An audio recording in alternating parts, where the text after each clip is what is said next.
So first of all, welcome everyone. Good afternoon, and it's great to have you here in the CASLPO offices. And this room that we're in, just so you know, is the room that the council itself usually come on in.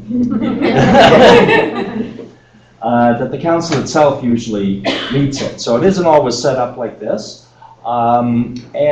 Because we have modular furniture when we have discipline hearings, this is also, because those are public events, as are the council meetings, this is where those take place as well.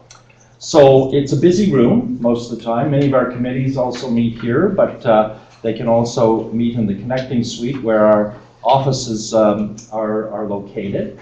But we thought one of the themes that we're going to talk a bit about today is transparency, and we thought it's time that we're more transparent, more open with members, invite them in to see where we are. On the wall over there are all the presidents that we've had of council. So those are and it's very interesting with this college. We've had a real balance. So we've had actually an equal number of speech-language pathologists as president as we have had audiologists. And we've also had 4 public members as president. And that's a little unique amongst the colleges. And we have a public member right now, Scott White, who is president. So we're having those executive elections in June, so we'll see what happens after that. But I just wanted to situate you in the room. Also, one of the things we have an FM system in the room because after all, we are the college that regulates those of you who are dealing with communications and dealing with very vulnerable populations. And so we want to make sure that anyone that comes to the room is accommodated. And we've been one of the leaders in the province in making sure we're in compliance with the AODA in that regard as well. So I think I'm supposed to, as I know right now, introduce the staff. So you can put, as Alex said, a name to a face, or in Alex's case, a name to a voice. It's very forceful, as you can tell. So I'm just going to start with, they're just going to each introduce themselves. Some of them will be staying for the session, some will be leaving, returning to their workstations, of course. But we'll start with the Deputy Registrar, who's Carol Bach. Well, I'm Carol Bach, the Deputy Registrar, and an SLP. And an SLP as well. So I'm a member of the college as well. And we'll just maybe go down the line. Yeah. Go ahead. My name is Colleen Myrie. I'm the Director of Registration Services, and I deal mostly with applications as well as mentorship. And I'm Melissa Willems. I'm the Director of Professional Conduct and General Legal Counsel. So as Director of Professional Conduct, I deal with the complaints and discipline processes. And as General Legal Counsel, I provide general legal advice to the college on bylaws, contracts, etc.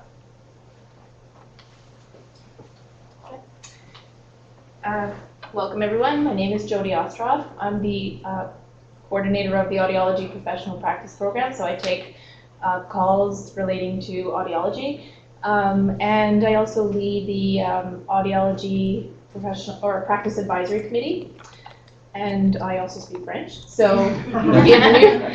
Vous pouvez me contacter si vous avez des questions en français en audiologie. Merci. Hello everybody. I'm Sarah Chapman-Jay, and I'm a speech-language pathologist. And I'm part of the practice advice team, usually to do with speech pathology matters that relate to the college, to do with legislation, practice standards. Okay, Iris.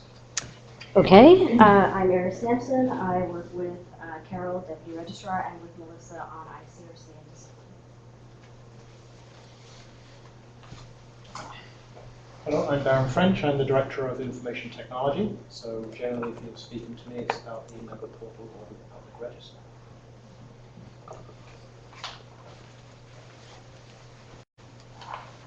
Hello, I'm Julie McFarland. I am the office coordinator, and I work very closely with Alexandra and support the QA and the SLP. IPAC. Thank you. question. Oh, go ahead. Je suis aussi la personne qui prend soin de l'agence. So if you are emailing or calling us in French, I will be the one taking care of that call. Thank you.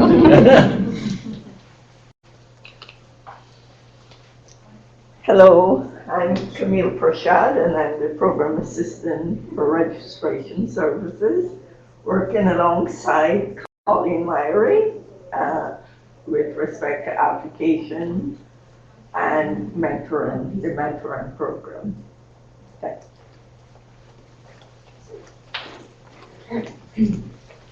Hello, my name is Ruth Zimmerman. I'm the Director of Finance and Operations at CASLPO. I oversee all of the financial operations of the college as well as drive the risk management program that we have at the college.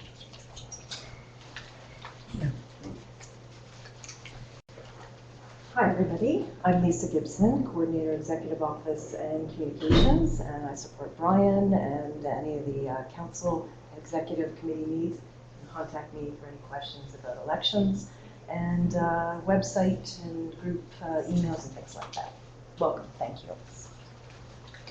And finally, I am Alex Carley-Rowland, and I am the Director of Professional Practice and Quality Assurance.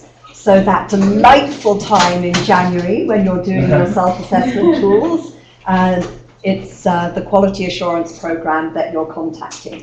So welcome. And what we will do now, I will hand over to Brian, who will get going on a presentation of updates from CASLPO. Well, as you can see, Baron and I are hopelessly outnumbered on staff by almost the same margin as the percentages in the two professions. Just for your information, we now have about 3,800 members. About 700 are audiologists and 3,100 are speech-language pathologists. 96% of the speech-language pathologists are female and 80% of audiologists. Just an interesting factoid.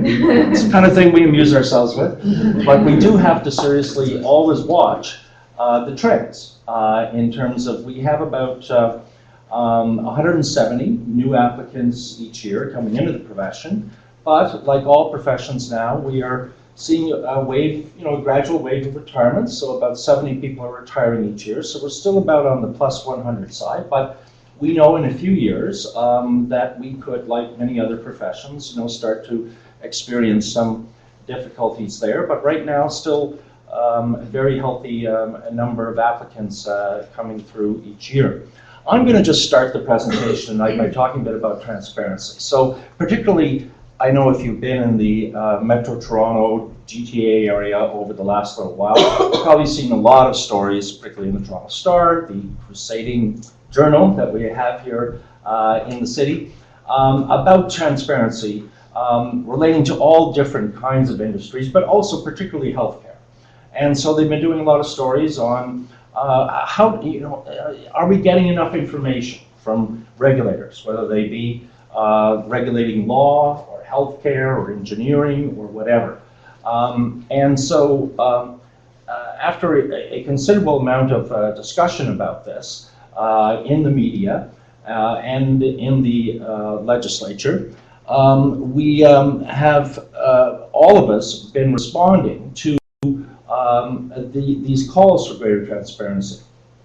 It's interesting to remember that back in about 6-7 years ago, when the Ministry of Health last amended the Regulated Health Professions Act, the big thing in transparency was, let's make sure every regulatory college has a website. That was the big innovation, the big push, make sure everyone has a website.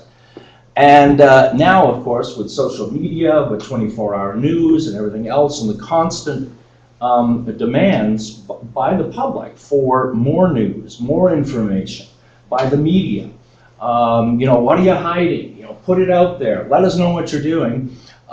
This has led many colleges now, like ourselves. We have a section on transparency right on the website.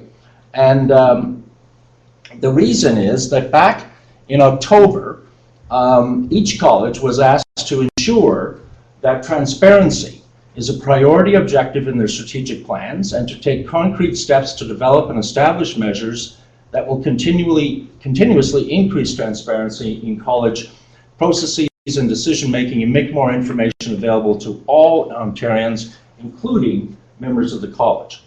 That was a letter that was sent to all the registrars for the healthcare colleges in Ontario by the Honourable Dr. Eric Hoskins, the current Minister of Health and Long-Term Care. And in that letter, he said, let me know what you're doing. What measures are you taking? How open are you? How transparent are you? And what are you going to do to become more transparent, open, and accountable in the year ahead? So all the colleges have to respond by December 1st. So in our response, we first of all said, we will now make, since our council meetings are open anyways, we will now make all agendas, minutes, meeting background materials for all the council meetings available on the college's website. So if you go to the website now, you can click and you can have access to all of that material. Consultation feedback on documents and a summary of the consultation steps, processes, and expected timelines for decisions, that is all going to be available on the website. So you will always know what is going on in terms of what is the college consulting on, what are they thinking of changing in practice standards, what are they thinking of changing in regulations, whether it's to do with records or whatever. That information will be available at all times. We also said we would add additional information about members to the public register. There will be an extensive member consultation this summer on that subject. The council is considering that at its next meeting. Increased statistical information about complaints and reports will become available in the annual report. We have information in that regard now, but we're going to enhance it. And we will have surveys put in place very shortly to determine if the college's registration policies and criteria are easy to interpret for applicants, whether they're from Ontario or another province or international. And we will take the results of that and make the changes that we need to make. We'll also be publishing some aggregate data relating to peer assessment in the annual report. We will, of course, be taking our documents and making sure they are in a communicatively accessible format for members of the public who are living with a communication barrier so they can better understand their rights. And I did something there. Okay, there we go. We will also, in general, enhance public awareness and education activities about the professions themselves, about the college, about the value to the public of seeing regulated health professionals like yourself. And we haven't done one of those large campaigns in a while. We feel now that we should go ahead and do that and also demonstrate how the public interest is protected through self-regulation. So I'm now going to turn it over to our next presenter, Ms. Melissa Willems, and she's going to talk about what's been happening. And again, this has been all over the news lately, so this is an update just in our little area about how the impacts of the possible changes relating to the sexual abuse prevention programs that colleges are mandated to have in place, what changes might be coming, and what we've been doing. Melissa, thank you very much for your attention. Thank you. So as Brian said, this is also a topic that has had quite a bit of media attention in the last year or so, mostly with respect to some of the other larger professions, but it does apply to all of us. So the college has what's called a sexual abuse prevention program, and all colleges have a program in place. So I'm going to tell you a little bit about some of the components of this, and more so in the context of what is going on with the ministry right now. So again, on our website, which I hope many of you have been able to peruse since we updated it last year, it really is great, great now. Under the Public Protection tab, there's lots of great information there, and one of the pieces is information about our sexual abuse prevention program. So again, Dr. Hoskins, very busy man there as Minister of Health, in December of 2014 established a task force to deal with the prevention of sexual abuse of patients by members. The task force's job is to review what is the current legislation, what are the current programs and policies that colleges have in place in order to eradicate sexual abuse of patients by members. And it's currently led by human rights lawyer Professor Mary Lou McFedrin, and also educator and registered nurse Sheila McDonald. And there's been quite a lot of public consultation. You may have actually seen something published in the local paper where they were asking patients and others to come forward and talk to the task force about sexual abuse prevention. So as part of the task force work, they did write to all of the colleges and ask for us to provide information about our procedures and policies and what we have in place in order to prevent sexual abuse of patients and or unfortunately deal with cases if and when they arise. So as part of our response, for us, you might imagine it was not the most lengthy response. We are in a somewhat fortunate position in the sense that this is not a significant issue with our membership. And we have not, we were asked to go back for a 10-year period. We did not have any complaint or report of sexual abuse of a member in that time period. However, we have to be always vigilant with this sort of serious case. And it's always up to us as well to continue to provide information and education to members about sexual abuse and about boundaries, which is I'm going to talk to, which is perhaps sometimes a little more relevant to people on a day-to-day basis. So what we've indicated in our report and our response, which you can find on our website, is that we do have procedures and documents in place to deal with complaints or reports about sexual abuse. And we also have documents in place, again, to provide education to members and the public about how to manage situations and how to prevent situations from arising. We have a patient relations committee, which you may or may not be familiar with. So the patient relation committee, the name you can probably tell, they are responsible for guiding the college and advising the college with respect to patient relations. So that's between us and patients, and also between our members and patients. Part of what they do is they are responsible for managing the sexual abuse prevention program. So as part of that, in 2014, early in 2014, long before we were contacted by the task force, they did review and revise the documents that we have in place for members and the public with respect to sexual abuse. So one of those is the actual program document, the Sexual Abuse Prevention Program. But the other that maybe is a little more relevant to members on a day-to-day basis is the position statement on professional relationships and boundaries. And if you have not had a look at that, I strongly would encourage you to do so, because while it does deal with the more obvious cases, what you might think about of sexual abuse, dating patients, you may or may not know that it's actually professional misconduct to treat your spouse. So those sorts of cases, but it also deals with things like, can I accept a gift from a patient?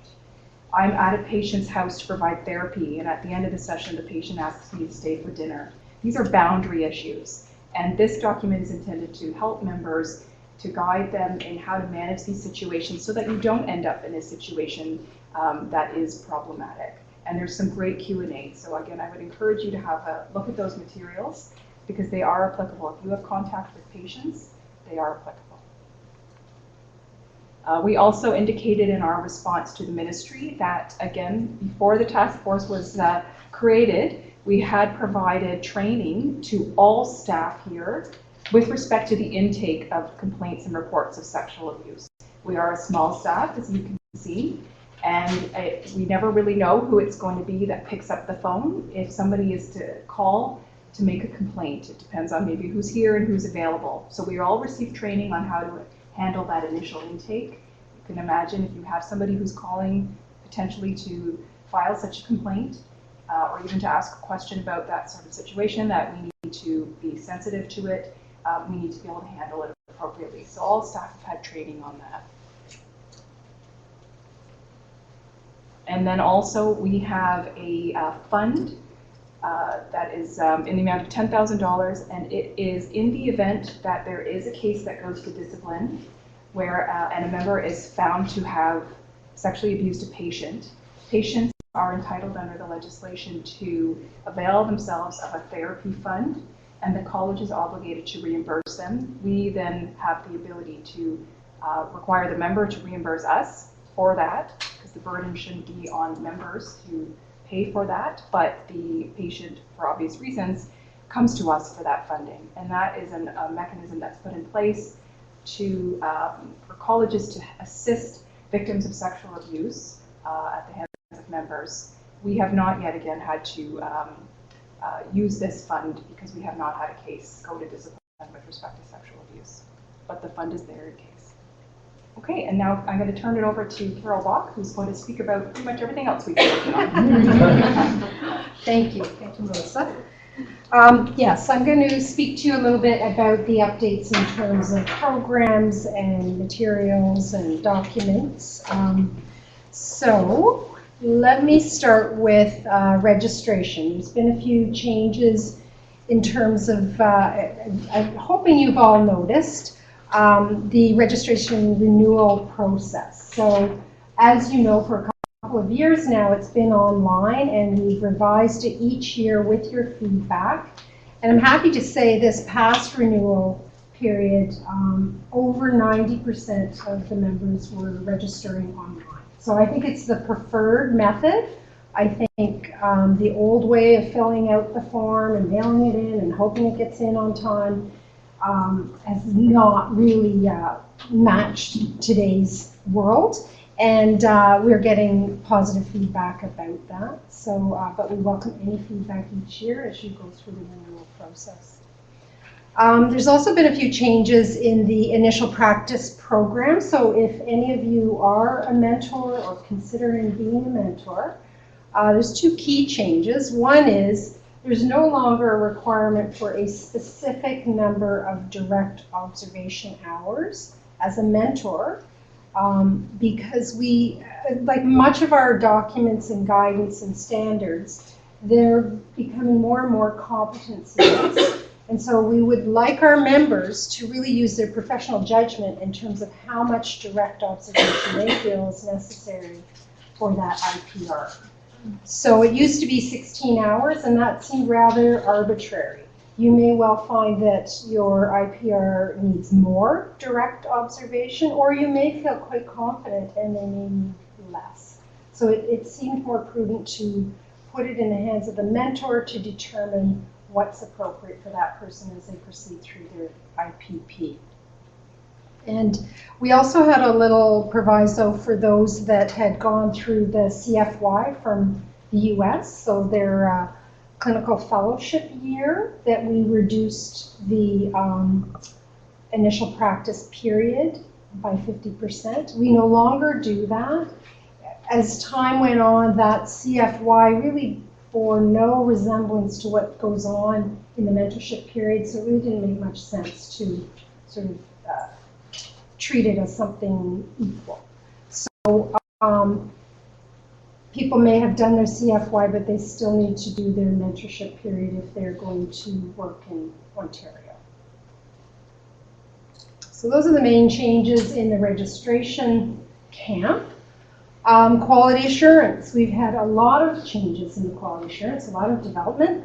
Alex is a very energetic person and has got excellent vision and has brought the committee to make some very good decisions about enhancing our quality assurance program. One facet in particular is we now have a non-clinical self-assessment tool. We had been getting feedback for a long time from our members who are not doing direct clinical care that the self-assessment tool really didn't speak to them. It really didn't help them enhance their practice or their work. So we developed a tool and we launched it this year. And we have seen through the numbers that about 5% of our members are in that category. And it is a very it's defined quite narrowly. If you at all see patients, then you would not use this tool. As long as you're seeing patients, we want you to consider your practice as it relates to a patient. And so you would use the normal SAT, or the typical, the initial SAT. And then we've also revised the criteria for the peer assessment program. and in particular the selection pool. So now, if you've gone through the IPP, so you've been mentored, you're out of the pool for 3 years, because essentially that mentoring period is going through in quite a lot of detail the self-assessment tool and the evidence. It's like a 6-month-long peer assessment. So it didn't seem a good use of resources to have possibly somebody who's just finished that process to be selected for peer assessment. So they're pulled out of the pool for 3 years now. And then also looking at some research that's been developed in the field since we first started this program, it's become evident that people maintain their skills that are assessed in an initial peer assessment for well beyond 5 years. So we're confident that now that we don't need to put people back in the pool after 5 years, and so we've extended it to 10 years. And there's now a fulsome peer assessment manual. So if you are undergoing peer assessment, or your colleague is, there's a great resource within, well, it's on the website and it's also within the self-assessment tool. Okay, and now there's a few professional practice updates. So some documents that you may be interested to know about. If you work in the field of stuttering, we now have a PSG, so that's a practice standard and guideline for developmental stuttering. That means that there are now standards that have been set around that area of practice. We also, in that process, revised the whole format of the PSGs, and I think they're a little more readable. Our standards address risk of not observing disfluency, so that's important to understand if you're working in that field, that is a high risk, that you may see a client that doesn't stutter in front of you, but you have to do due diligence to ensure that that really represents their speech pattern. There's standards around knowledge about anxiety and the impact, and also standards around transfer. There's a position statement that we revised to clarify the difference between screening and not screening. So it's not a change in policy, it's just an elaboration and a further description of what that means. There's some documents that are under review, so some of these you may have seen come through your email for your input. The professional misconduct regulation, the proposed advertising regulation, the PSG on cognitive communication disorders. Those have all been out for circulation. We are currently working on a draft for the PSG for prescription of hearing aids. So audiologists here, I think you'll find it very interesting when we send that out for circulation. Position statements, I think you may have seen the concurrent intervention position statement. That will soon be published. And they're revising or looking at revising the supervision of support personnel for SLPs. So you will see a document going into circulation in the next 6 to 8 months, would be my guess. Yeah.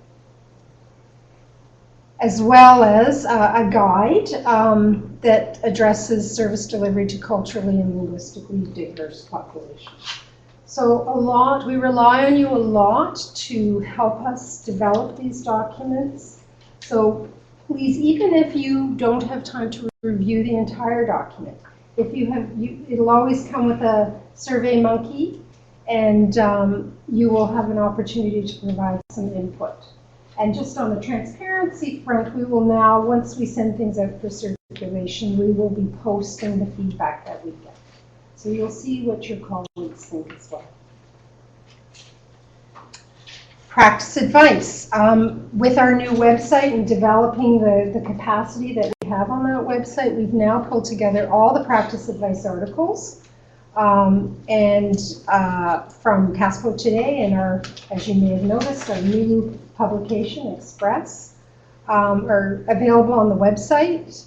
There's over 20 articles in there, and they cover a variety of topics. And you'll see it under resources. You click on resources, and you'll see a panel of various documents. including practice advice, and that's where you'll find all that.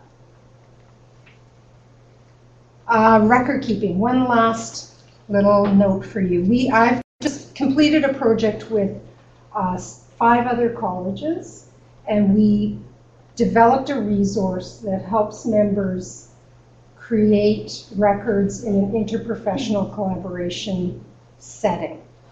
It's a common question we get. People are confused about, well, OT requires this, and speech requires that, and they're conflicting. This will be up on our website shortly. I don't know if we can go to this currently, but once you go to it, you will see that it's a product. There's no new policies in there. There's no new direction. It really just goes through every facet of record keeping and talks to you about what's the same amongst the colleges, what's different, and then a scenario to help resolve the differences. It was a very interesting project because once we really drilled down and really looked at a principled level about records, we realized it's almost all the same. There's very few elements that are, okay, this is different. For example, chiropractic, they only have to keep their records for 7 years. Well, that's different, but that's easy to resolve in an interprofessional environment. So I think you'll find it interesting to have a look if you work in that kind of setting. Okay. Excellent. Thank you, Carol. Take it over. Yes. So, true to our word, that was our updates, and so now we are going to focus on questions, your questions. So I'm first of all going to open it up to you now to see if there were any questions about the information that Brian, Melissa, and Carol reported on to you. Any questions coming from our folks joining by the webinar? Okay. So what we will do then is go on to the first question that was submitted, and this actually concerns records and record keeping. And I think that we can, as professionals, relate to this. So how can we reduce the amount of time spent on paperwork in order to free up more time for direct and/or consultation-based client care? And so the member went on to ask, please could we review the minimum information required for charting, for record keeping, reports or what have you, and the acceptable use of templates. So I'm actually going to ask Carol to come back, show some information, but this is one of your questions, and if you have any further questions or comments after Carol, please feel free to ask them. Okay. So I think if you first consider just the principles around record keeping, that's your first blush of determining, well, what am I going to put in the record? And essentially, you want to capture who did what, why, where, when, and to whom. So the journalist's approach to record keeping. And then thinking about the purpose. So there's sort of a regulatory purpose, and then you have your own purpose. From our standpoint, we want, as a protector of the public, the record has to be accessible. It has to be complete and correct, of course, and retained. So that means that the public has this record. You're the keeper of it, but they have access to it for whatever they need in terms of their health care. So that's our principle around approaching record keeping and giving you guidance. For you, there's also very practical principles around record keeping, right? It's a vehicle of reliable communication as a patient moves from setting to setting, or as you leave and a new service provider comes in. It reflects your clinical judgment so that other people can understand how you got to your treatment plan or your recommendation. It allows for accountability so that you can defend what you did and why you did it. And risk management. Inherent in the accountability is the risk management. Okay. Essentially, you've got the proposed records regulation to give you the guidance.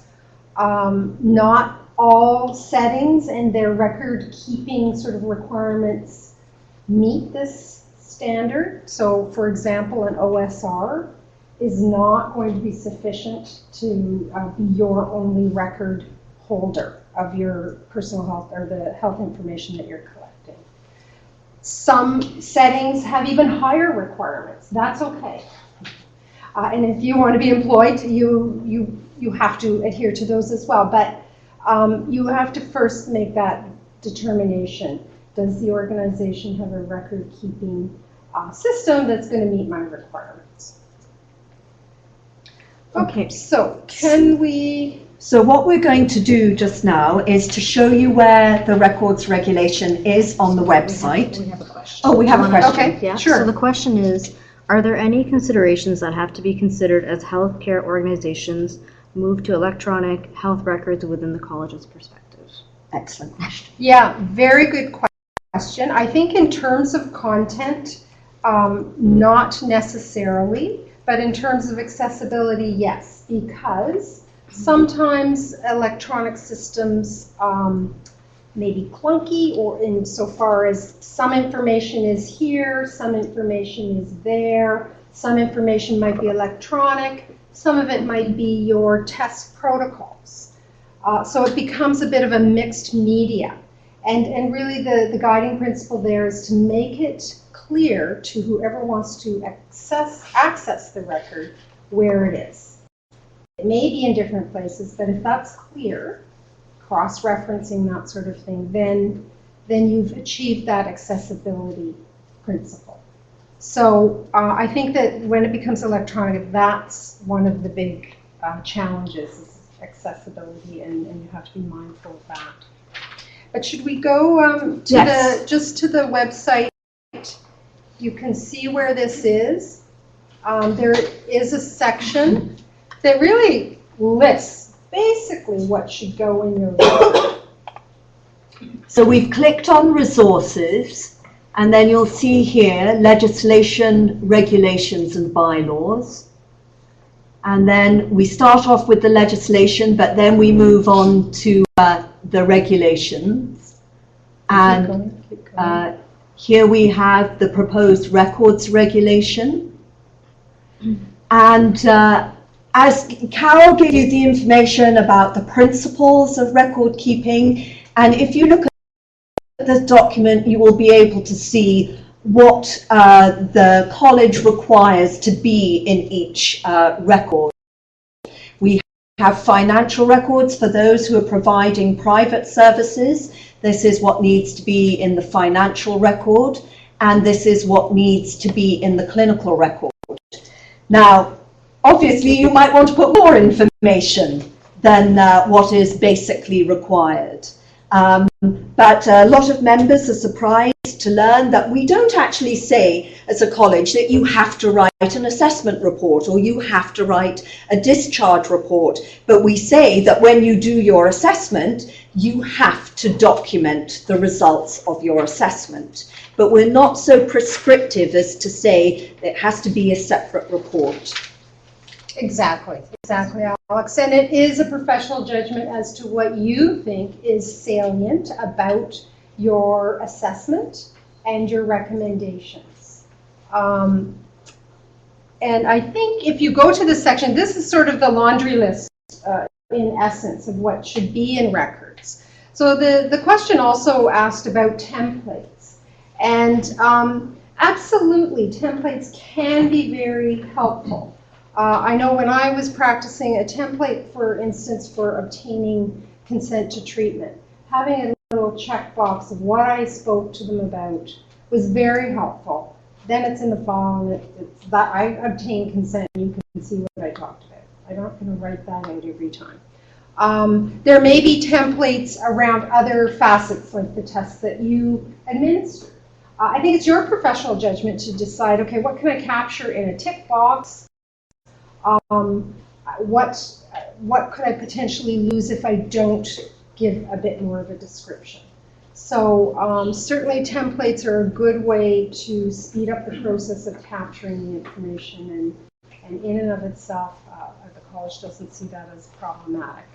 It really is up to you to capture the information adequately, again, for all those principles: accessibility, accountability, communication of information across settings and people. So it could definitely work. I think that's all for that, unless it sparks a few more questions around record keeping. As you know, it is a proposed records reg. It is sitting at the ministry's door, waiting to be proclaimed or approved. I think I've been saying that since I've worked here practically. It's a very slow process sometimes. So at this point in time, this is what we expect our members to consult when they're considering what to put in their records. Okay. Okay. For some reason, we're going backwards. Oh, it's probably me. Sorry. I'm just squeezing away. As we know, records is a very exciting subject. Okay. So another question that we're going to ask Melissa to address in her position as Director of Professional Conduct and Legal Counsel is one that is actually a burning issue for audiologists and for speech language pathologists. It used to be a little bit more for audiologists working in private practice, but now many more speech pathologists are working in the field of private practice. So, why can't we use testimonials in advertising? Right, so this was a bit of a hot topic last summer when we sent around the summer before, when we sent around the draft advertising regulation to the membership, so you may have seen that. And one of the pieces in that is a prohibition against using testimonials in advertising. It's actually been in the draft regulation for many, many years, but of course, having circulated the material, it brought it to the forefront for members. Some people may not be aware of it. If you're not aware of it, now you are. So, and as Alex says, it does come up, and it does seem to be equally applicable to SLPs and audiologists in practice with respect to advertising. So, and we do get this question from time to time from members. So why can't we use testimonials in our advertising? So the simple answer, again, it's because it's prohibited in the advertising regulation. So an advertisement with respect to a member's practice must not contain a testimonial by a patient or client, or former patient or client, or any of their friends or relatives. So essentially it's to cover everything off. But of course the more principled answer, and there is a principled answer, there are a number of reasons. The Ministry of Health and Long-Term Care has a document with respect to guidelines for colleges when they are preparing advertising regulations. And in that document, the ministry has set out some guidelines for colleges to follow when they are deciding what can and can't be in advertising regulation. And one of those is a prohibition against testimonials. So oftentimes the first thing I will let members know is it's not just us, it's everybody. Every health regulated profession, regulated health profession is subject to this prohibition against testimonials. Again, even more principled reasons, of course, it's not just a prohibition for the sake of having a prohibition. But there are some concerns about the use of patient testimonials in advertising. So one of the concerns is that testimonials in and of themselves are inherently unreliable, and they are of questionable use. So you have a patient who has gone and seen a member, and their experience is good or bad, and they write a testimonial. You could question, well, is that really relevant to the next patient who comes in? How relevant is that experience? You had a testimonial about that experience on a website. Does it heighten it to a level that's more than it really should be given? Does it give it some more credibility to another patient who's considering who should be their care provider than it would even if you perhaps heard it from a friend or family? And it's one thing if you receive recommendations or testimonials about a restaurant or a vacation destination. But again, those sorts of things, you go there, maybe your experience is not so good, you're out a decent meal and maybe you didn't have the best vacation, but it's an entirely different situation when you're talking about your health care. Testimonials can be falsified. So as we know, unfortunately, sometimes people do what they shouldn't do. And it would be very difficult for the college to effectively monitor testimonials if they were allowed to be used. It'd be difficult for us to monitor whether or not they are true. It could be that they're true, but they don't really tell the whole story. So it gets complicated. And again, how useful is that then at the end of the day? We do know there is quite a bit of research that's done about internet recommendations and testimonials, and there is an alarming percentage that are falsified. And we don't need to see that when people are making decisions about their health care. So that's part of the concern as well about testimonials. Another issue is from the patient perspective, an existing patient perspective, is if testimonials were permitted, there's a concern that patients may be pressured by members to provide testimonials. Even if the member doesn't think they're pressuring the patient, simply by asking, would you be willing to provide a testimonial for my website or my brochure? Or even having a form that would be available. No pressure, fill it out if you want to, don't feel obligated. But we recognize the power imbalance between regulated healthcare professionals and their patients, which is why we're here, to help manage that. And so we recognize that power imbalance, and we recognize how a patient may be concerned if they don't give a testimonial, even if they're not even directly asked, that maybe that will be held against them if they're continuing to receive care from that patient. Maybe they feel uncomfortable, maybe they are actually not that happy and don't feel that this is the best way that they should be communicating their concerns about a member. So for all those reasons, the conclusion is that because they're not verifiable necessarily, because they're not necessarily reliable, because patients could be pressured into providing them, and at the end of the day, if you are making such a serious decision about who is going to provide care to you, you should question whether or not one or two people's comments on a website is necessarily a good enough indication for you that that person is also going to be a good care provider for you. So for all those reasons, the decision was made and applicable to all health professionals that testimonials would simply not be permitted. There are many, many ways that members can still advertise their practices, very effective ways that you can still advertise your practices, but without putting either you or the patient in a difficult situation that could potentially compromise the patient's care. And just a quick note on advertising, some people don't appreciate the breadth of advertising. It's essentially any marketing or advertising that you use with respect to your professional practice. So that can be a Facebook page for your professional practice.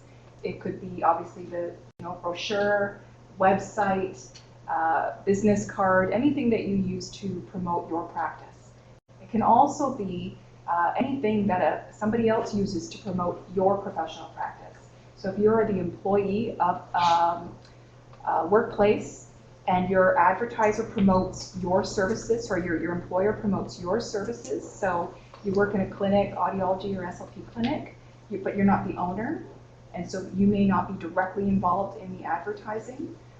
The expectation, though, is that you are still responsible for the advertising with respect to your professional practice. So if your employer is, if there's advertising that's going on that is not consistent with what is in the advertising regulation, then the college expects that you as a professional will take it up with your employer, will raise it with them and indicate that this sort of advertising in relation to my professional practice is not permitted, and that you need to take reasonable steps with your employer to have that changed. In the same way of anything, if you thought there was fraudulent billing going on, even if you did not at the end of the day submit those invoices to an insurer or provide the bill to a client, you would probably still raise that with your employer if you thought there was something like that with respect to your practice.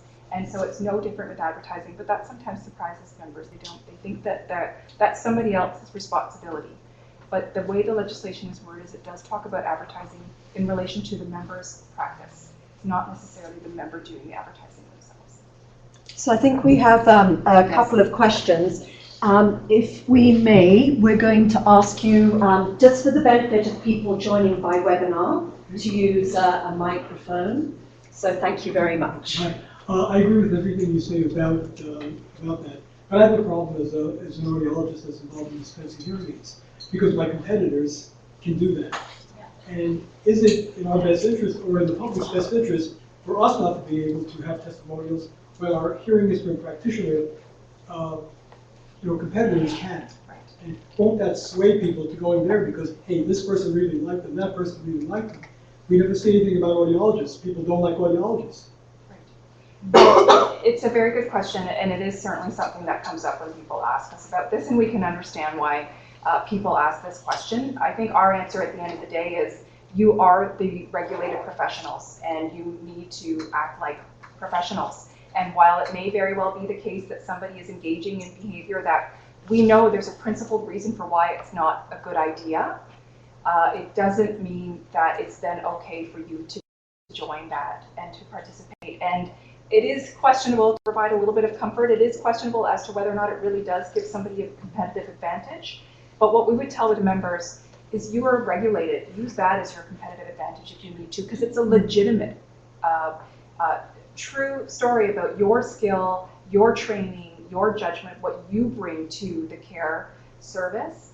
And so if you can use that, and you should use that, because it's an important aspect of who you are as professionals, the fact that you are a regulated health professional.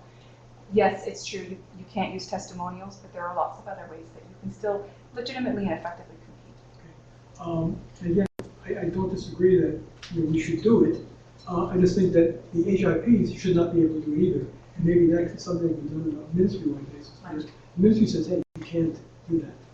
And it might be, at some point, as you know, they're not currently regulated.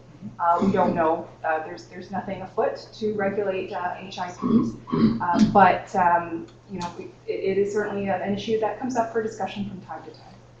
Thank you. Yes, Sarah, would you mind? Thank you. But may I be a devil's advocate? Sure. Then real estate agents are regulated, and they use testimonials. There's a whole slew of other regulated professionals in the world that use testimonials. Why is it that regulated health professionals cannot do it? Then nobody does it then. May I throw that out? Sure, and then that's a good question as well. And we can only speak to the healthcare world. Perhaps the easiest answer is they should be prohibited as well. That maybe their ministry is just not as far ahead as ours is with respect to managing members' advertising. I'm a lawyer, and I would say even we don't probably have as strict advertising guidelines as we should. Lawyers don't generally advertise in the same way, but I would think that maybe it's not devil's advocate, but it's more a case of recognizing that there are perhaps gaps in other professions. And again, I think that it shows just how serious the ministry and how serious the public takes the provision of healthcare to the public, and how important it is that there are such strong and robust safeguards in place. Well, that's very nice. That is very nice wording. Then I take heart in that wording that you just said. If the government is regulating us, that should be sufficient testimonial. Is that what your words are? I think that's probably a pretty good way to put it. Yeah. I mean, we do indicate that there's... Okay, is that what you're trying to say? Then perhaps, as we in private practice need in this day and age to have something like testimonials on our website, can we say that? Because we are a regulated health professional, it means we have achieved certain standards. Right. Yes. That's a very good case, and I know one audiologist has just told me actually today that on his website he automatically added a little key for testimonials. That's the website that he bought, and when anyone clicks on it, it says, "I am a regulated health professional and we do not have testimonials." But he put it in a very positive way. It wasn't a way of complaining. It's, I am a regulated health professional and we do not have testimonials. So that means I have certain standards. That's right. Yeah. Absolutely. Perhaps that's the way. That's the idea. Perhaps that's the way it should be Yes. worded. Right. Every member, we know, if you are an active practicing member, you have met minimum standards of clinical practice and clinical judgment. And that is, if you want to call it, that's your testimonial. Maybe our slogan should be, we are a regulated health profession, we answer to a higher standard. Yes, yes. So that should be part of so that we can put it out there saying that we are regulated and that we do answer to a higher power. Yes, so it's something very specific. It counteracts that specific testimonial from a patient. Right? Melissa, there's a question at the back and a question just here, and I believe someone's typing as well. So. It's more of a comment around the perspective of being regulated. With the population that I work with, there's very limited understanding a lot of the time around what that means, and I can understand saying that and it being beneficial because we put that information forward for individuals that know what it is to be regulated. But there's a great amount of people who are coming forward seeking healthcare and they don't understand what is involved in that. Right. So I can also see that being a limiting factor too. But then we say to our members that there's your opportunity. There's your opportunity to provide a little bit of education to those patients about what does it mean to be regulated, that you had to meet minimum educational standards, minimum ethical standards, that you are providing, that you are undertaking continuing education on a yearly basis and reporting to the college about that you are accountable to the college. There's a complaint or report about your practice. All of that, so it's a great opportunity to explain to somebody what it does mean, because when you do, it's not, people do get it, so it is an opportunity to use the fact that you're regulated, to educate members to appreciate as well that the care that they're getting is of such a great quality because it's from a regulated health professional. Also, Melissa, just to add to that, we do have on our website information about why use a regulated speech pathologist and audiologist.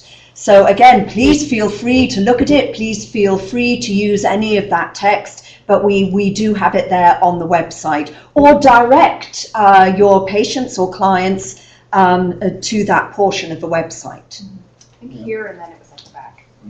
Yeah, just to add to that, I was just going to comment that I think that's one of CASLPO's mandates is to increase public awareness of the professions, and so I think CASLPO can play a role in that. I know you're trying over the years. However, I think when people think, let's say, of buying hearing aids, they think of Listen Up Canada because of the media, hearing it on the media, and maybe CASLPO can look at ways of exploring that more so that it's ingrained in people's minds. For sure. My name is Jeffrey Switzer. I'm an audiologist. My question is, could the college provide a blurb that sort of addresses the legal, the ethical, all of that each and every single one of us could put on our website, so everybody has the same blurb with the directions to all these different regulations, rather than each of us doing a piecemeal and everybody worried about what we can put on our site and what we can't. I'm pretty sure I'm not the only one, but everybody's worried about what you can write and what you can't write, whether it's perfectly 100% correct or not. So if the college could give us a blurb that we can then post to our site, that would be great. Right. I think that would also be helpful for those of us who work for employers that have a different, that would also be helpful for those of us who work in a clinic setting or with another employer that don't have the same standard. And so then it's clear, and it's not that we're being perhaps difficult, but just that these are the rules we are bound to. And it is actually on our to-do list to prepare educational materials with respect to the advertising regulation for members, but also so that you can use it as well if need be. And we always encourage people, if they have a question about something, we don't really provide legal advice with respect to your specific advertising, but we will help guide you through the principles and through the regulation to determine what is, so you have a better understanding of what is and is not acceptable. And I have, in certain circumstances as well, offered to speak to members' employers, if they feel that that would be a helpful conversation to have so that they can be sure that they're meeting their own professional obligations. Sometimes that conversation can be helpful. Maybe we'll ask Brian to talk about the patient relations just a little bit more. Yeah, for just a second. And the committee, because, you know, one of their tasks, the Patient Relation Committee, is to inform the public with regard to what the regulated health professions can offer. Yes, I think all of this input is really important for us to hear because I do want to move forward. We were just putting together our new 3-year strategic plan, which will govern the work of the college over the next 3 years. And I think a significant component of it, I'm hoping, for council's approval in this regard, will be an enhanced public awareness component. I think hand in hand with the council and the college being more transparent and open, is you also have to engage in greater public awareness. And I think some colleges do this very well, some do not. Some of the larger colleges sometimes do it much better because they have larger budgets. The College of Nurses, you may have seen, took out full-page ads in the Star during, you know, nursing month and all of that. So, but we have to do that, and I'm convinced it's very important for all the reasons that Jeff and others have just mentioned. And I think it is a big advantage. And the other thing that sometimes annoys me a little bit is that often our recent graduates are coming out and not understanding that it is a very important thing for them to promote as they go through their careers, that this is important, you know, what they have gone through in terms of their training and their education. And that is, you know, something that they should definitely be sharing with their patients. So I think all of those things are extremely important. I think society's and government's relations with advertising changes. As we know, not that long ago, some of us may still remember cigarette ads on TV, on radio, I mean, everywhere you went, okay? Government intervened and said, no, that's a health hazard. And they, at the same time, took an approach in relation to patient testimonials that it was an unreliable way of people accessing information that may influence them unduly or unwisely. And so they took that stance. Have they done it with every industry? No. But in certain cases, we've seen them step right in and say, no, that is not allowed anymore. Quebec is going through a huge overhaul right now in terms of approaches to advertising as a result of the Charbonneau Commission and things like that. So society's going to change in these regards, but advertising is powerful. We know that. I don't know if you saw an article in the paper the other day, and they were talking about the 3 best spokespeople on TV. Liam Neeson, Pierce Brosnan, and Matthew McConaughey. Extremely effective in shifting people's loyalties from one brand to another. Now, does this mean that every time you get into a Lincoln, you're going to start having a reverie like Matthew McConaughey? No, but people are buying into that regardless. So it is powerful, and I do understand what you're talking about to try to countervail some of that emotion that you see in some of the clinic ads is hard. But I think we do have to find a way of assisting in this regard. So thank you for bringing those points up. And I think we have a question. We will definitely take yours. I think we have a question from the webinar. So the question is, can a CASLPO member who works for an organization who does not abide by CASLPO's advertising regulation be subjected to discipline at CASLPO? And Melissa, did everyone hear that? Yes. Yes. Okay. So I guess the short answer is yes, or possibly.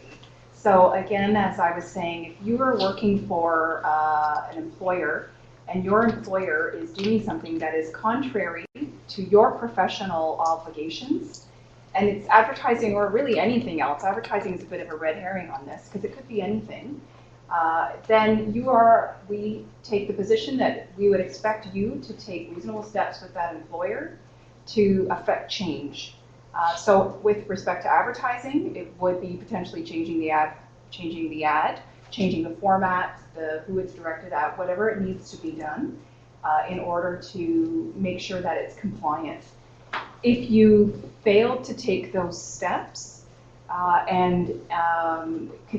there was continued to be a problem, technically it is absolutely, it could be seen as an act of professional misconduct and could potentially result in a referral to discipline if it was of if it was a serious enough case that it could go.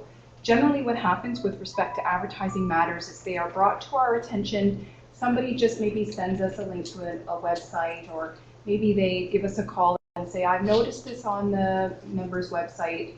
I don't know, I thought we couldn't have testimonials, is this okay? So it's not a formal complaint.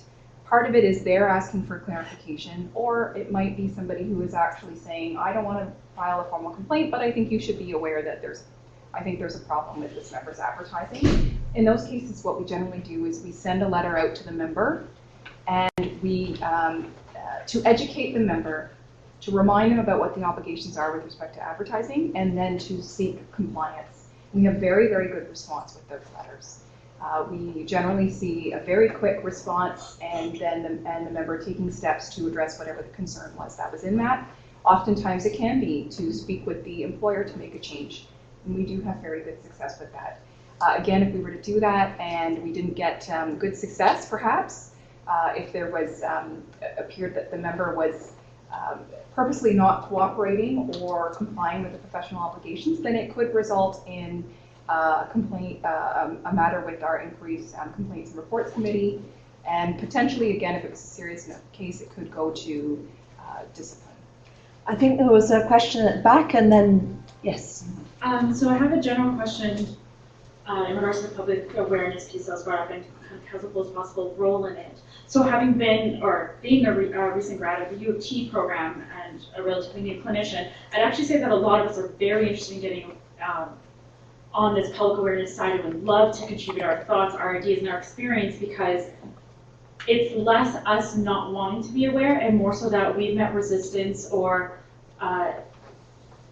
unfortunate ignorance of the other health professionals, and a lot of that is based on the education side and those new grads coming in. So not necessarily new SLPs not wanting to, because I give full credit to U of T. They have a fantastic professional education program where we had to fulfill a separate curriculum for that, and in doing so had to meet with medical students, PT, OTs, rad technicians, everything across the board. And we found, even more so than us just completing the actual activity, we were saying, no, we are involved in swallowing, we are involved in this.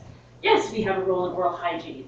So I would actually say that a lot of public awareness has to be actually put forward to those other professions, because, especially in a hospital, we can't self-refer, at least not the one that I work at. So it has to be done from a doctor who says, this patient's complaining of swallowing, therefore we should put this on. Or identifying the fact that maybe there is a communication disorder that an SLP should be seeing them for. So I think a lot of public awareness not only has to be with the actual clients or patients, but also with actual professionals who we might be encountering. Very good point, very interesting. I think, My yes. question simply was, if a member takes steps to try to get the employer to change the advertising policies, but the employer refuses, what happens to the employee at that stage? So I would say it depends. Again, like anything, if you are in a situation where you are in an employment relationship where your employer is compromising your professional obligations and it's of a serious enough nature that it may be that you need to actually terminate the employment relationship.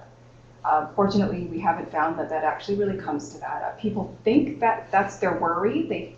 Members think that they're helpless when it comes to their employment situation, and what can I do? My employer is not going to listen to me. When we push back a little bit and indicate, why don't you try it and see, then they are often surprised at how they are able to affect change with their employer. Because what we're requesting is generally not unreasonable, and we do explain why we want the change to be made. And we find that we get really good response. But again, like any situation, if your professional responsibilities, your professional ethics, your standards were being compromised, then you might have to make the decision that this is not the appropriate employment relationship for you. like anything, if you were working with an employer who was not permitting you to have access to the equipment that you needed in order to do your work, whether testing materials or audiology testing equipment, you would probably take that up with your employer, and you might not think twice about doing that. And if you eventually got to a situation where you'd be like, well, I can't continue to test patients like this, your option in your head would be, well, maybe I need to find somewhere to work where I can. And we just ask members to bring that lens to all the whole range of their professional obligations, which includes advertising, because it is relevant to patient safety and patient care. And what I would also suggest is call us. You know, if you have these questions, call us. You know, we'll have many conversations with you. I mean, we don't actually provide legal advice as such, but you can call us in practice advice. Sometimes Melissa and I will take a call together. So I might say, okay, I would like Melissa in as legal counsel and director of professional conduct. Sometimes I'll ask Carol to come in as well as deputy registrar. We'll say, you know, we'll have a discussion, call us back on such and such a date, and we'll have a teleconference. And we also suggest use our documents. We do have the proposed advertising regulation. Take it to your manager, take it to you know, whomever, and say, and this is the number for CASLPO. You know, so sometimes I've certainly had managers call me about various documents. And it has worked well. So my question is, again, I'm self-employed, so I easily fall into that. But what about my colleagues who work for somebody else? This is a proposed regulation. So is their employer going to say, well, that's only a proposal. There's no ethical or legal documentation to follow it? They might, and we do have speaking of blurbs, we do have a piece on the website that speaks specifically to that issue. We treat it as a standard of practice and reflective of the standards of practice expected of members, particularly given that many of the components of the advertising regulation in particular are equally applicable to all regulated health professions and have come directly from the ministry. So what we would say is, while it is not enforceable as a regulation at this point, we take the position it's enforceable as a standard of practice. And for those of you, all of you should be aware that standards of practice are, of course, enforceable, and failing to comply or meet a standard of practice could be an act of professional misconduct. So again, you can point an employer or a colleague to that piece if they're wondering, what does this whole proposed or draft mean to me? Perhaps we can move on. I know we have lots of questions, so we can move on, and if we have time, we can always come back if there's more. And again, you can always call the college and ask any of these questions. Yes, thank you very much, Melissa. Thank you, Brian, and indeed, thank you. So our next question is, it's a bit like Monty Python, now for something completely different. So why do we have to complete the SAT and the continuing education when we are on maternity leave? This was one of the questions. The member said, I see the importance while we are working, but when you are on mat leave, you are not working. And so therefore, why do you have to comply with this? So I'm going to start off, and then I'm going to actually ask Colleen to help me out with looking at some registration issues with regard to this. So all regulated health colleges, all 26 professions are regulated. We all have to have a quality assurance program, and every single regulated health professional has to comply with self and peer assessment. So if you are a general member, even if you're on a temporary leave, you can still practice speech pathology and audiology. And so therefore, you have to comply with the quality assurance program. It's only if you are a non-practicing member are you exempt. And Colleen will talk to that in a second. So we do have that you are required, but also when we think about it sort of more from a philosophical approach, from a more principled approach, we all, as people working in health, we all want to provide the best quality care. And it is our assumption that everyone is providing the highest quality care. And then we just have these programs to ensure that that is the case. So if you are a general member, you do have to comply. But don't forget, the privilege of being a general member is at any time you can be practicing. If you change your membership, even temporarily, there are consequences, and I'll ask Colleen to maybe speak to those. So you have the option of maintaining your general certificate for the entire year, or you could become a non-practicing member for the registration period. And so with the non-practicing certificate, you have to be a member that's in good standing with the college, and also you have to have at least 2 years of practice experience. So generally, this says that the non-practicing certificate is not available to initial practice registrants, and you do need to have that experience in order to even apply for the non-practicing. When you have a non-practicing certificate, there are specific conditions that you must maintain. One is that you have to make an annual renewal for non-practicing. So if you're considering going to non-practicing, you can't just let your membership lapse for that period. You have to maintain some sort of certificate, so you would have to apply for this, change your certificate to the non-practicing during the renewal process. And of course, as a non-practicing member, you're not permitted to practice in Ontario during that period. So the decision to be a non-practicing member, if you're practicing in another province but choose to hold on to your registration in Ontario, you could be a non-practicing member. If you're taking a leave for various reasons, disability, and it's covering the registration period, which is from October 1st to September 30th, you can consider the non-practicing certificate. The non-practicing certificate has a reduced fee compared to the general certificate. It is, for 2015-16, it'll be $357 for the year. And so people will consider changing to the non-practicing certificate for that reason. Also, while a non-practicing member, you don't have the obligation to complete the self-assessment or collect continuing education credits during that period.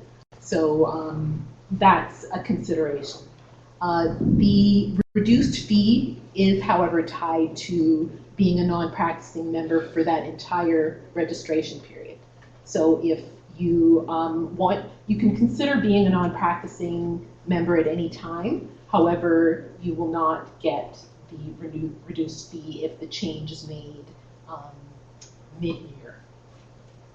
So the other thing that you should be aware of is when you are going from non-practicing back to general, there are some conditions for making that change. So to return to a general certificate, the currency requirement comes into play. And the currency requirement that general members are held to is that they have to do 750 hours of patient care or related work every 3 years.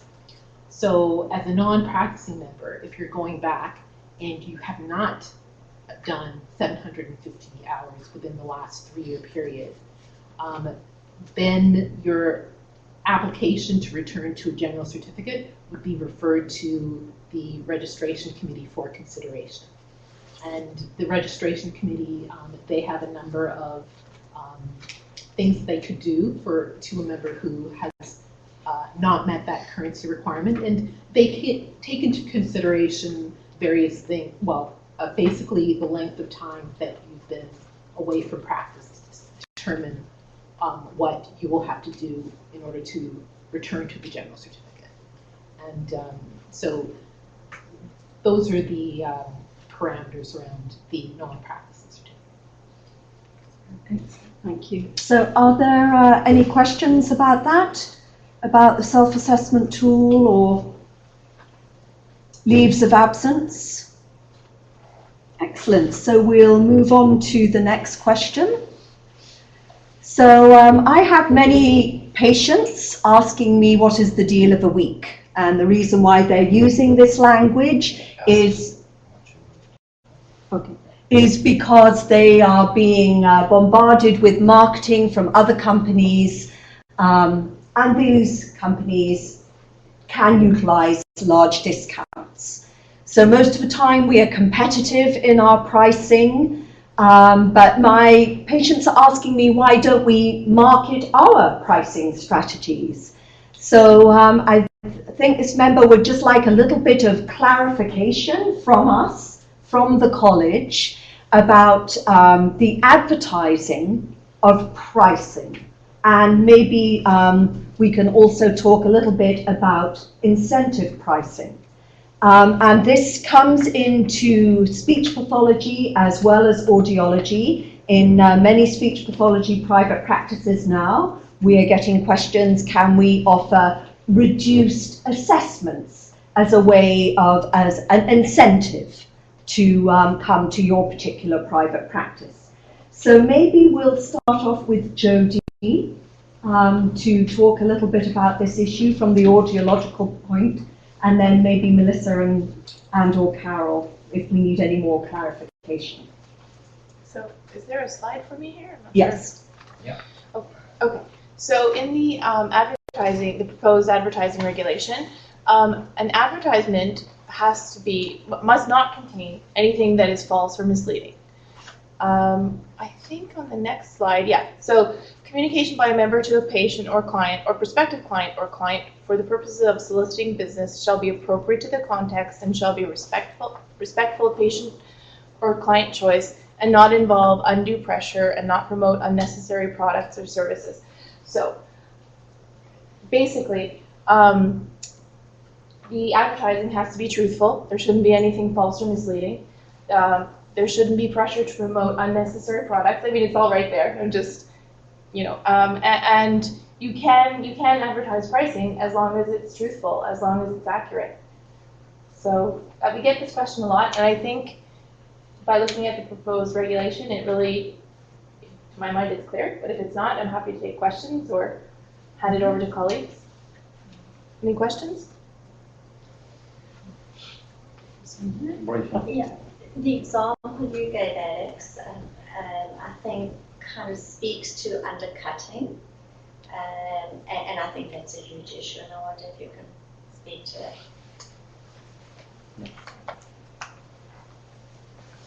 Yes, yes, you're right. It is an issue if there is a sense of lack of trust out in the community that some private companies are undercutting, etc. But with regard to regulation, we only regulate excessive fees, and we do have some guidelines to what is an excessive fee. And we do say that if you are going to advertise something that is less money, it has to be honest and truthful, and you cannot recoup money lost by elevating prices in other areas. So if someone is trying to use this as a strategy, an advertising strategy, and normally they would charge $100, I just pluck a number out, for a treatment session, they can't then be charging $150 in order to recoup the money from the lost revenue from the assessment. But maybe Carol or Melissa can speak to this further, or... Go ahead, I think so. I did want to speak, though. I'm not sure if we... What happened to the trees? Just move the mouse Oh, to the slide. There we go. So part of the question was about, we are competitive in our pricing. We just don't mark up to mark down. And I wanted to make sure we spoke to that because that is an important piece here. And we would agree that that is not an appropriate marketing strategy because it's not truthful. When you advertise your pricing, it needs to be your legitimate pricing. And if you want to indicate our regular price is X, but we're currently offering it for Y, you have to be telling the truth when you say our regular price is X. We do know that, we certainly suspect with all kinds of other types of products that there may be these types of practices that go on, but it's not ethical, it's not appropriate. I think it's also contrary to the Competition Act, which speaks to falsely marking prices up so that you can make it look like somebody's getting a really good deal. So just wanted to speak to that and emphasize that that's the right way to go. Are there any further questions about that?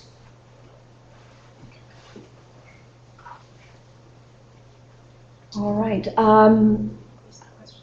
We have a message from... So here's a comment from the webinar. I ran into the issue that CASLPO requires us to abide by the OSLA fee schedule. However, unless we are an OSLA member, we do not have access to their fee schedule. Is it possible for CASLPO to publish this? Okay, so just to make sure that everyone understands, OSLA every year produces a document where it is their recommendation of the highest fee to charge, okay, in private practice. It's their maximum fee. And they do it for an hourly rate, they do it for 45 minutes. They have also proposed for groups, and they have proposed maximum fees for the use of support personnel. So in the regulation, in our world of regulation, we will deal with complaints from the public if the public feels that we have demanded an excessive fee. So in the past, we have used the OSLA guideline as anything over and above that, unless you can defend it for a particular reason, that is not acceptable. So the question is, we know that that information is on the OSLA website, which is open to the public, but there is a members section, and the person is correct that you do have to be a member of OSLA to access this information. So I see Carol and Melissa at the moment are looking, I don't know if that's looking at this. So we were just trying to pull up the professional misconduct reg to refresh our memory of what the actual wording is. So there is wording with respect to professional misconduct to charge a fee that's charging a fee that exceeds the fee for services set out in the schedule of fees published by OSLA without the prior informed consent of the patient. Right. So while that is currently in the regulation, and we would expect that members would not be charging excessive fees, you can never charge excessive fees by definition, we are proposing that that will be amended in the professional misconduct regulation going forward. So you may recall again from the consultation that we did that we've proposed to remove reference to the fee schedule for a number of reasons, but again, we think that the real issue is that your fees shouldn't be excessive, and excessive by definition is problematic. So that's we would suggest that you would be in good stead if your fees are reasonable, they're market, give or take, that you would be fine. And again, you can contact OSLA or a colleague who has access to the schedule if you're really concerned about making sure that you have a handle on what is considered to be a reasonable fee. Oh. For the sake of the public, how do they know what's reasonable fee? It's a good question because we, unlike couple of professions where they have these highly publicized fee schedules. Most of the professions don't have that. So we expect our members to be acting appropriately. So we would expect that the obligation to monitor that rests with the member. And it would be up to, if a patient were to perhaps feel that a fee was not appropriate, then they could raise it with the college or with the member. But right now, we don't require members to publish the fee schedule. We don't have a fee schedule. We do, however, always require members to have a conversation with patients before providing services of what the fees are, and to have that conversation. And if a patient in that context feels that the fee is excessive, then it can be dealt with at that time. Also, the difficulty is with regard to maximum fees is what could be tolerated as a maximum fee in certain parts of Toronto or Ottawa could not stand in certain parts of the other areas of the province. So then, is it possible that each member could technically advertise maximum fees for everything that they do, what the services are worth according to OSLA, and show what they normally discount them, and market that as a discount, and it's a typical discount? I think that's a good question. I think we might have to think about, I think that's one question that we might have to think about, Melissa. I don't know whether putting you on the spot I think it would depend on how you're characterizing it. So if you felt that there was some value in indicating that the association has a schedule of fees, under the association schedule of fees, they've determined that this is a reasonable maximum amount for the fee. However, my regular fee is X. I, at this point, don't see any particular problem with going that way. Again, it needs to be fulsome, not misleading, and it needs to be truthful. But if that is the approach that you're speaking to, I think that would be okay. But I think what you just said is a little different than what I was kind of asking. Okay. If I'm asking, could my marketing say, I normally discount X number of dollars from dispensing fee or whatever fees it may be, so that every piece of marketing goes up, it says $1,500 off. And this is why it's off of our maximum acceptable fee guideline. Right, so you would have to indicate that what you're talking about is your fee is lower than the guideline, but you couldn't say, I'm marking down my price, because it has to be marked down from your regular price. And if you never charge the maximum fee or the OSLA fee or any other fee, you can't suggest that you do, but at this point in time, you're providing a discount. So again, you just have to be telling the truth. So basically, as long as you say the maximum fee guideline is this is what we charge. Somebody else can figure out what the difference is. And I think as well, though, you do need to provide some indication, or I would suggest you need to provide some indication of what that guideline is. Again, it's not helpful to patients if you are providing pieces of information, they take it out of context and they don't understand what that actually means. Can the OSLA fee guideline be posted on the website? It's not ours to post. So unfortunately, we can't do that, which is part of why we are proposing that our regulation no longer refer to it as a reference document. Should it be posted in your office? Should it be posted in your office? Should it be posted in your office? In my office or Oh, your my office? office. Yes. We don't obligate our members again to post any sort of fee schedule, but you are obligated to go over your own fees. So some members do have their own fees posted in there. We'll just take one more question on this, and then I think we should move on to the next topic. Go ahead. Did you? I think there was a question there. Sorry. And there was one question from the webinar as well. Then you go back to market economy. Then what the market can bear. Because you will also have paid consumers / patients that will call and say, oh, well, I can get the therapy for da-da-da. You're charging da-da-da.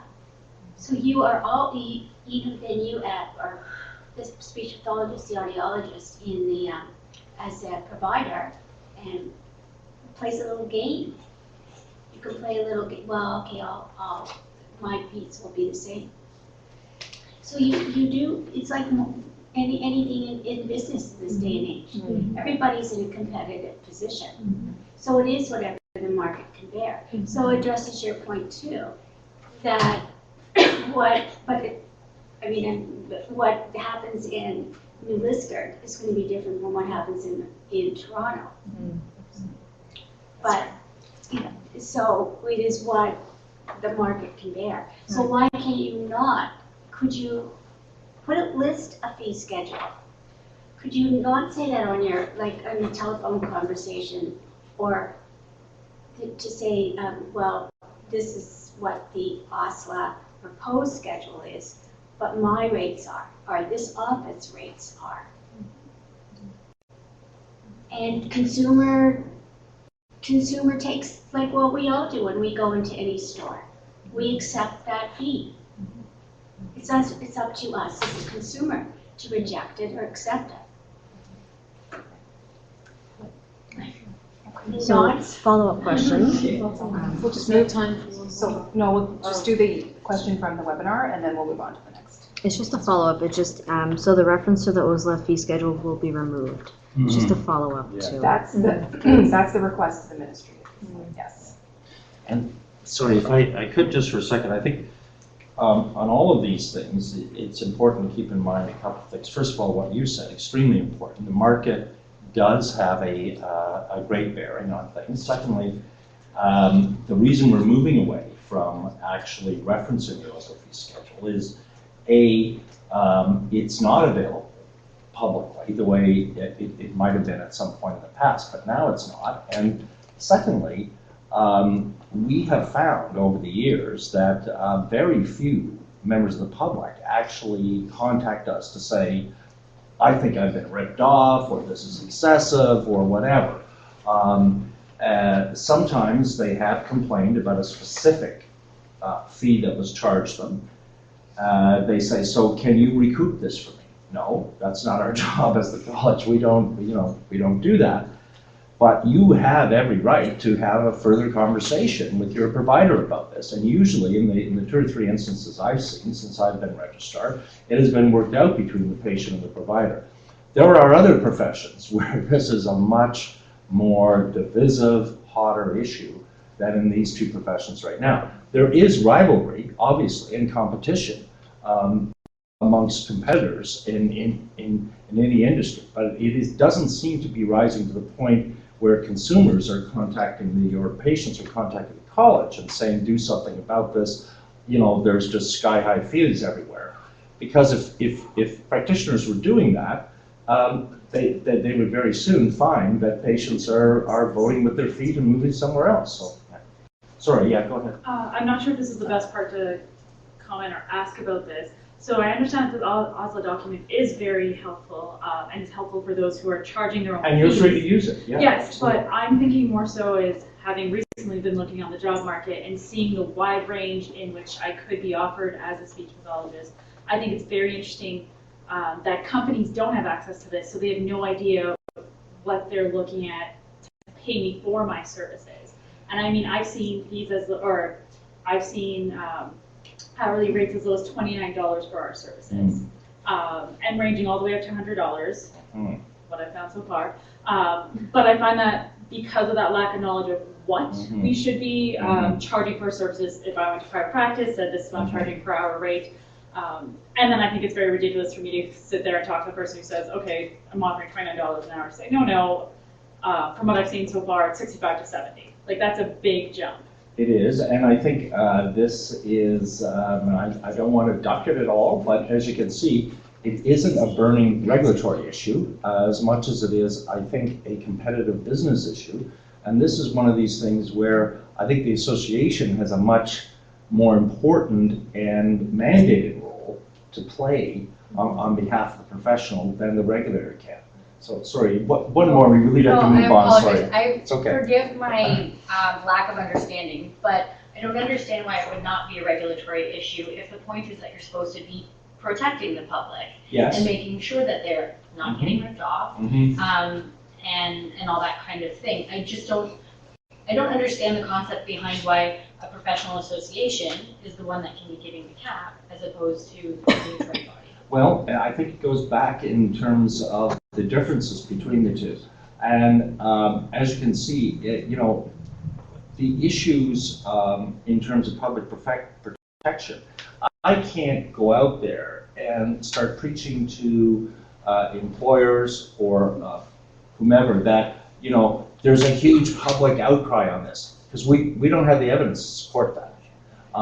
But however, the association has every right to weigh in on these kinds of matters, because I think that those, I don't think that you want us being hard and fast about all of your billing practices, because I think that, that's where it can get very difficult. We don't have OHIP reimbursing most of the fees now. We used to. Audiologists were still reimbursed about 15 years ago, but that's no longer happening. So it has become definitely a more competitive market.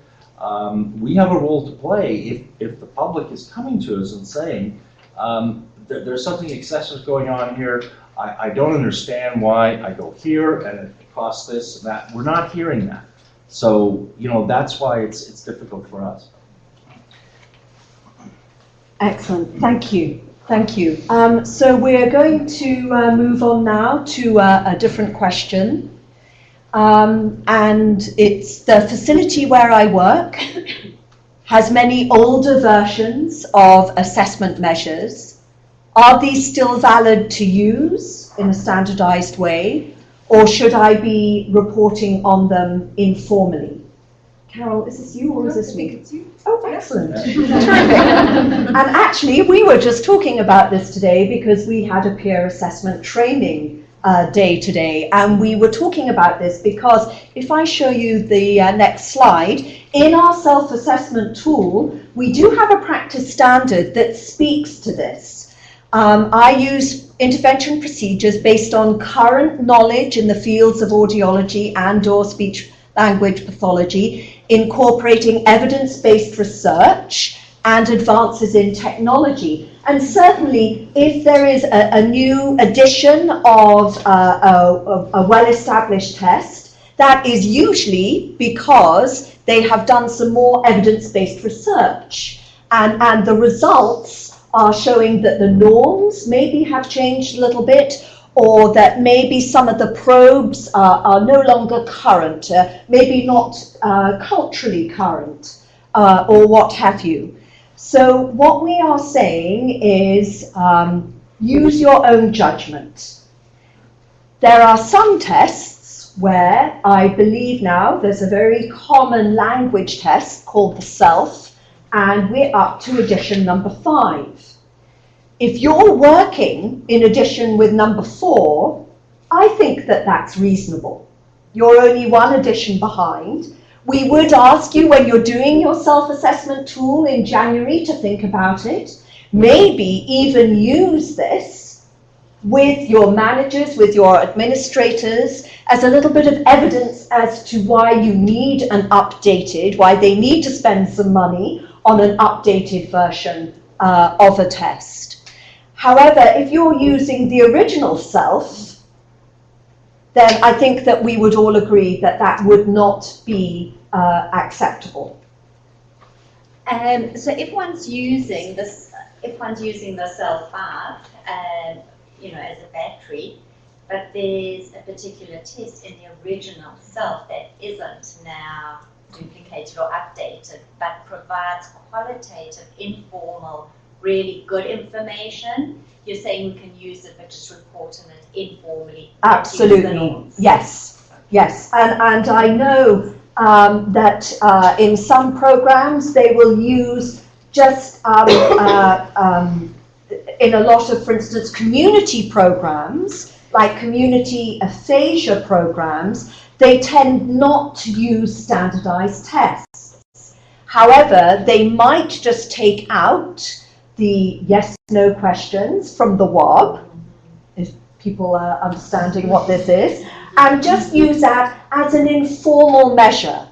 But they can't use the standardized information about the norms and the standard deviations away from the norms. But they can say, and they can use as good sort of information for the patient, you know, when we did this 9 months ago, you scored this, and now you've been coming to our program. We see an increase in confidence, in participation, in communication, and look, now your score has raised to this.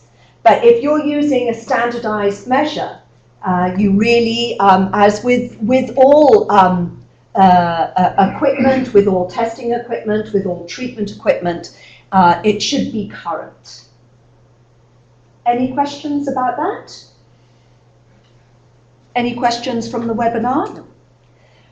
Okay, so I'm now going to surprise my colleagues. Yeah.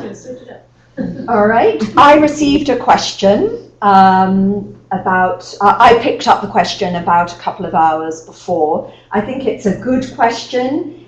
It addresses both professions, and that is the use of social media. And the actual question was, what happens if somebody else uses me in their social media? So it could be a patient, for example. It could be a very happy patient or parent who is sort of using, you know, saying on their Facebook, you know, Eureka, my son's gone to speech pathology or has gone to audiology and has been prescribed something or has done extremely well with Jeffrey or with Michelle or with Karen, and suddenly your name is in social media, and what should you do about it? So, shall I carry on? Or Carol, do you want to? I think as you unfold this question, you have to think about, is it advertising or not? Testimonial. But it's not. Is it advertising? Somebody else commenting on there? You're not advertising your services. You didn't go out and solicit it. But what if it's on your LinkedIn and people are liking it? It's your LinkedIn. Yeah. What is the purpose? Yeah. So then you have to, again, I think you have to ask the question, is this an advertising platform? I would suggest that LinkedIn is. That's why we're on LinkedIn. Somebody else's Facebook is not necessarily your advertising platform. I'm not saying it is not, but Melissa, you maybe want to weigh in. And the other principle, I think, is how much, I think you have to do due diligence to control somebody saying something that maybe is questionable about your practice, or but there is a limit to what you as an individual can control. You can't control somebody else's free speech, correct? It's such a fine line on LinkedIn, because I'm not on LinkedIn, but I get whatever they call from other speech pathologists, and I'm going, this is really a grey area, because to me it looks like advertising. Well, although they're not actually. And the product of LinkedIn is a professional promotional product.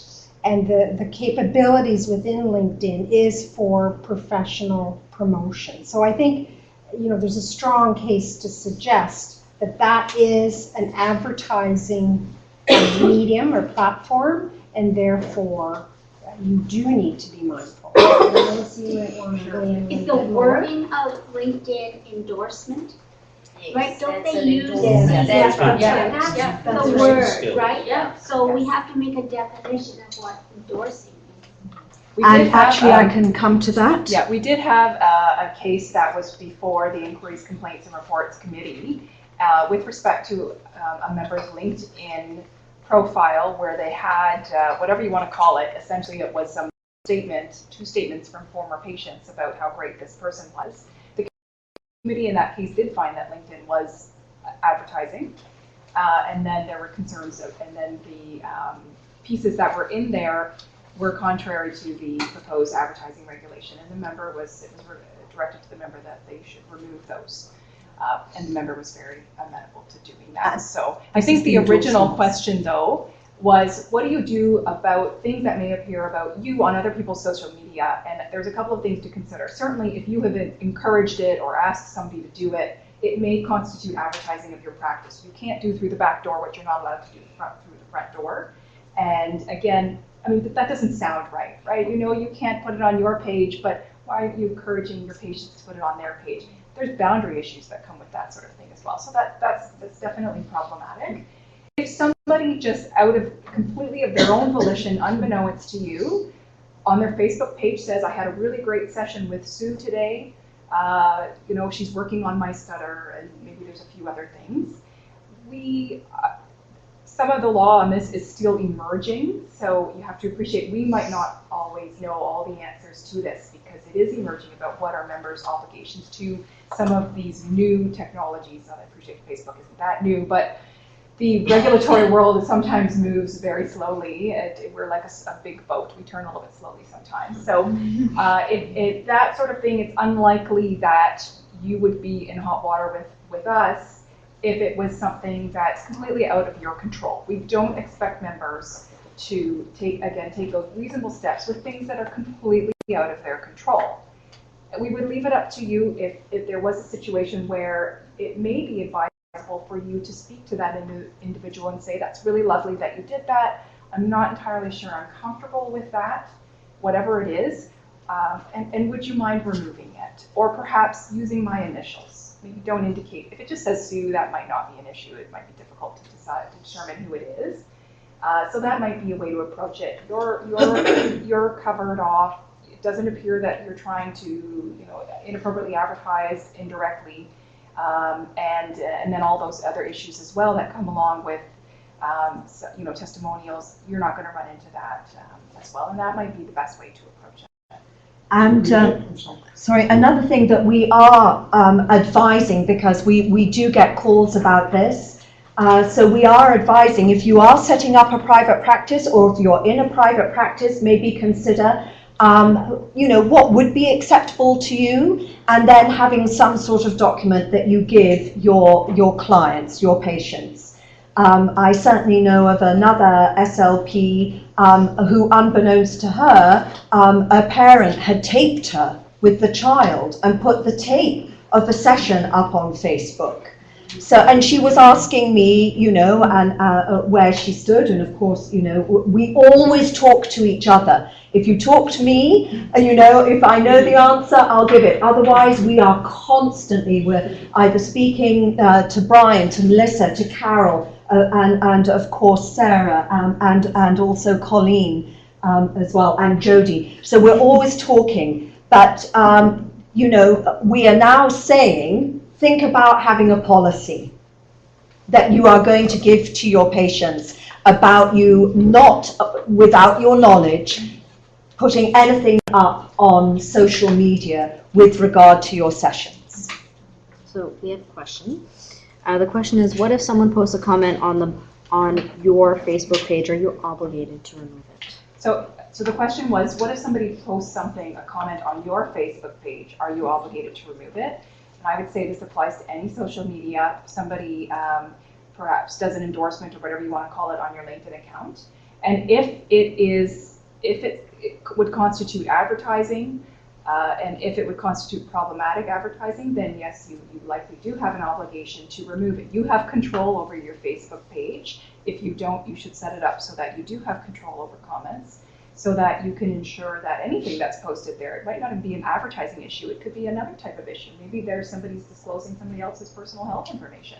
So certainly, with any social media that you are putting out there, you should make sure that you have some control over it. We do have a really great module on our website called Pause Before You Post, which takes you through a whole bunch of scenarios and guidance for how to use and responsibly manage some of these social media mechanisms. They can be great outreach mechanisms and advertising mechanisms, but as you can see, this is just the tip of the iceberg of the types of dilemmas that you can run into in using those. So I would encourage you again on our website to check out that module if you do use social media or if you're considering moving into social media.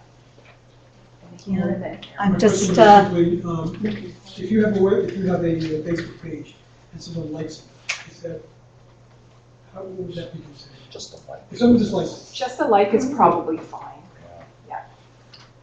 So I'm just going to very quickly show you where this pause before you post, because it really is a phenomenal tool. So you go down to Learning Tools on the Resources, and it's e-learning modules. And come on, and there it is, social media. Come on, you can do it. Okay, so to view the learning module, please click here. As a relatively new grad, I just want to make a comment around this. I think it would be beneficial as you guys from the college bringing that specific information to students before they even become professionals. And the reason why I say that is not only do I have a clinical designation, but I have a research background, and it's very common for friends, colleagues, whatever, to endorse you on LinkedIn, and that stays with you when you move in and don't know about these things. So sometimes having that information up front might be a little bit more beneficial. Absolutely, very good point. So Brian, would you like to? Yeah, I think just a couple of concluding comments, Randy. I think it's always important to remember in any of these quandaries, and you've raised some really excellent scenarios tonight for us to think about. And we get them every day. I mean, it's a very active membership out there, and that's why Alex is always busy, Sarah, Jody, because members questions, and that's great that they're emailing and asking those questions rather than letting events happen to them. You know, I mean, that's the worst thing. And the other thing I'd say is ethics is not what the other guy does. Ethics is what you do. And that is really, at the end of the day, one of the most important things. Each of you is an individual member of the college, and you have individual responsibilities towards your profession, towards your patients, towards your employer, everybody you come in contact with. And that's what's important to always kind of remember. You are, as a self-regulated professional, you are entrusted with exercising the best judgment. That's what your training has been about. That is what the mentorship program is about. That's what self-assessment, peer assessment, all of these things, continuing education course is about. It is always to be self-aware that at the end of the day, you're a party of one with that patient. And that's what's crucial. I'd like to thank you all for coming out tonight. I hope it's been useful to you. Keep in touch, and there's all sorts of ways, as you can say, you can keep in touch through the website, phone us, email. I know Jeffrey will keep in touch. His offices are here in the building, so he can find us all the time. We can't hide, but please do so, and please spread the word, if you don't mind, that we are available for these things, and we want to continue to do more of them.